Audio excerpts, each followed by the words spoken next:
झनक ने इतना एम्बैरस किया है ना हमें मुंबई में। अच्छा, क्या किया इस बार उसने?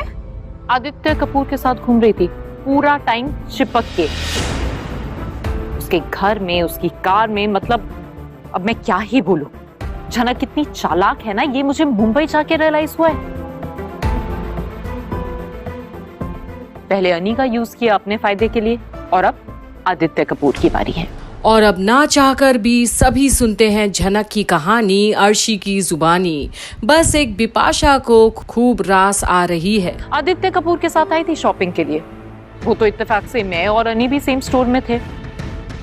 आदित्य कपूर के पैसे से ड्रेस ली उसने और फिर वही ड्रेस पहन के आदित्य के साथ पार्टी में आई।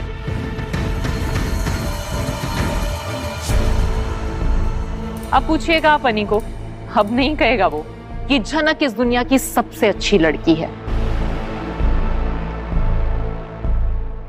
कड़वा घूंट पीकर ही सबक सीखा है अनी ने, और अब अपू दी के केस में भी ऐसा ही होगा। बाद में उसे समझ में आएगा कि अनी गलत था और हम सही। बेटा, भले ही बाद में रियलाइज हो, लेकिन तब तक तो बहुत लेट हो चुका होगा ना।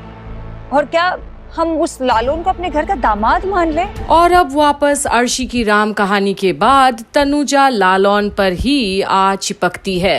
बस शुभो ही है जो चुप चुप सा है, कुछ सोच रहा है, और अब बाकी लोग भी उसे कोई तो प्रतिक्रिया आए इसका इंतजार कर रहे हैं।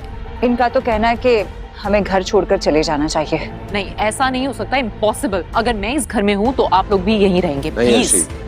That won't be possible, क्योंकि जो हो रहा है वो मेरे मर्जी के खिलाफ है। काकू, कोई और सॉल्यूशन होगा, कोई और तरीका होगा ना आपके पास, प्लीज सोचिए। अंकल, आप हाईली इंटेलिजेंट लॉयर हैं, कोई तो सॉल्यूशन ढूंढिए ना इस शादी को रोकने का। सॉल्यूशन तो है, बट आई डाउट इसे सब मानेंगे या नहीं। ऑब्वियसली, ऑफ कोर्स हम सब मानेंगे। ये डिसीजन सबकी भलाई के लिए ही तो लिया जा रहा है। हम सबको आप पर पूरा ट्रस्ट है, और अगर किसी को ये बात समझ नहीं आ रही है तो उसे बाद में समझ आ जाएगी। अंकल, आप आइडिया बताइए, हम सब आपके साथ हैं। और अब इस घर में दो गुट में बटे हैं परिवार के ही लोग, जो अपने ही घर में रचना चाहते हैं एक षड्यंत्र। पर क्या ये अंजाम जो ये लोग देना चाहते हैं अपू और ललौन की शादी को, क्या ये मुमकिन होगा? जहां अब वो लड़का हमारे घर काम करने आया था ना। हाँ, अनी और अर्शी की शादी के वक्त डेकोरेशन उसी ने किया था। बस, तो मैं उसके खिलाफ चोरी का केस फाइल करूंगा। और अब ये सुनकर सभी चौंक जाते हैं। क्या शुभो ऐसे भी केसेस बनाता है? एक बेगुनाह इंसान को क्या गुनहगार घोषित करता है? और क्या ऐसे करने से अपू और ललौन की शादी होने में रुकावट आएगी भी तो कैसे?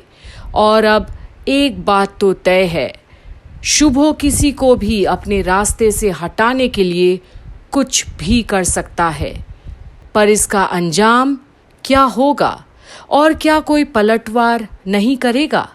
देखते रहिए यहीं कंप्लीट बॉलीवुड पर झनक की सारी अपडेट्स में, जहां शुभो एंड कंपनी रोकना चाहते हैं अपू के जीवन में आती खुशियां को, पर कहीं कोई ऐसा नहीं हो जाए कि शुभो पर ही भारी पड़ जाए ये चीजें, ये साजिशें।